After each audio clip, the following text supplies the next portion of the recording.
Xcode is a large, powerful, and fairly complex tool, and becoming proficient with all of its features will definitely take time.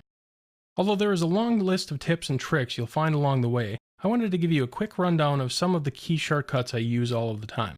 Now, without question, the keyboard shortcut I use the most is Command R, and this allows me to run the app. Although I can go up to the Run button and click that, it's nice to keep your hands off the mouse as much as possible, so you can simply type Command R, and that will run and launch the application, and open up the simulator. And of course, I can use the standard Mac keyboard shortcut to quit the simulator, Command Q. So that's a keyboard shortcut I use all of the time. Closely related to that is the keyboard shortcut to build your project. Sometimes I simply want to compile the project without necessarily running it in the simulator. You can do that with Command B, and that will trigger a build. One of the keys to using Xcode efficiently is to learn to navigate through your code base.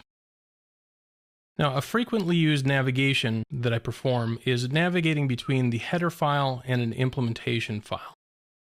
So Objective-C classes are always defined in two parts. There's the .h and a .m. And we usually work with those in tandem, so we toggle back and forth between them quite frequently.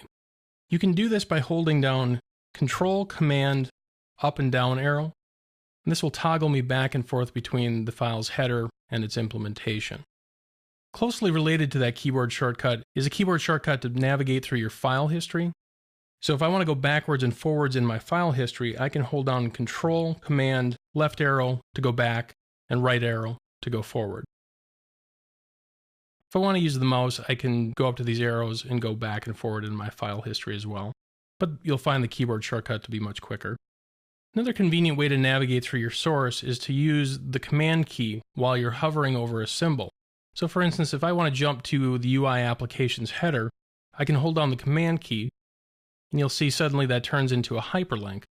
And I can click that, and that will jump me right into its header file. I'll hit Control, Command, back arrow to get back to my previous history.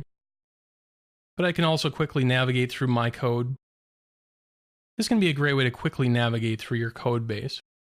And this works with not only Apple source code, but you can navigate into your own source code as well. One of my favorite navigation tips is this feature called Open Quickly.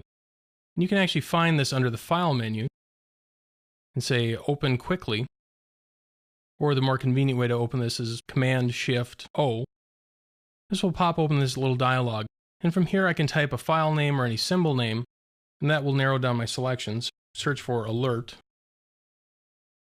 So there's my UI Alert view. There's my Alerts view controller.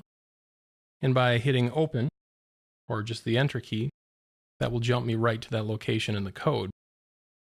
Open this up again and type in Custom View. So that's a great way to very quickly get to parts in your project much faster than using the mouse. Now, navigating from file to file is important, and the shortcuts we just discussed will be tremendously helpful, but it can also be very important to quickly navigate inside of a file as well.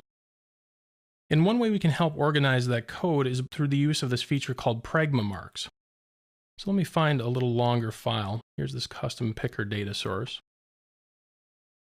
That's not real long. But from the jump bar, we can highlight the jump bar and see that we can quickly jump to various locations within this code. We can also define additional pragma marks, and we'll type pragma mark dash and then some feature, so I'll call this picker view. And I can add another one up here, and I'll type pragma mark teardown. Now when I go back to the jump bar menu, I can see there's my teardown, so I can very quickly navigate to that method. Here's the picker view that I specified, so I can quickly jump to that point in code. So this can be a good habit to get in to use these pragma marks in your code base. It'll definitely make your code much more navigable as the features grow. As you've already seen, Xcode takes up a lot of screen real estate. We saw earlier how we can use these buttons in the toolbar to toggle on and off various sections of the interface. But a quicker way to do that is to use keyboard shortcuts. So if I want to toggle the navigator on and off, I can hold down the Command key, and Command 0 will toggle that on and off. If I want to toggle on and off the utility area, I can hold Option Command 0. If Finally, if I want to toggle the debug view on and off, I can hold down Command, Shift, Y. And this will toggle this feature on and off. Apple's frameworks encompass lots and lots of classes, so knowing all of the little details of each and every class is something you'll probably never fully achieve. But luckily, there's a nice feature in Xcode that makes it real easy to jump to that documentation for a particular class. What I can do is this class called NSMutableArray.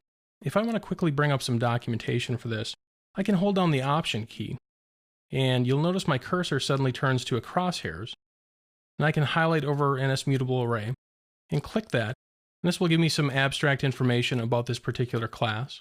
This abstract may be enough for me to get what I wanted to find out. However, we can also click on the book icon next to it, and this will bring up the full documentation for it. Close this down with Command W. And let me do that one more time.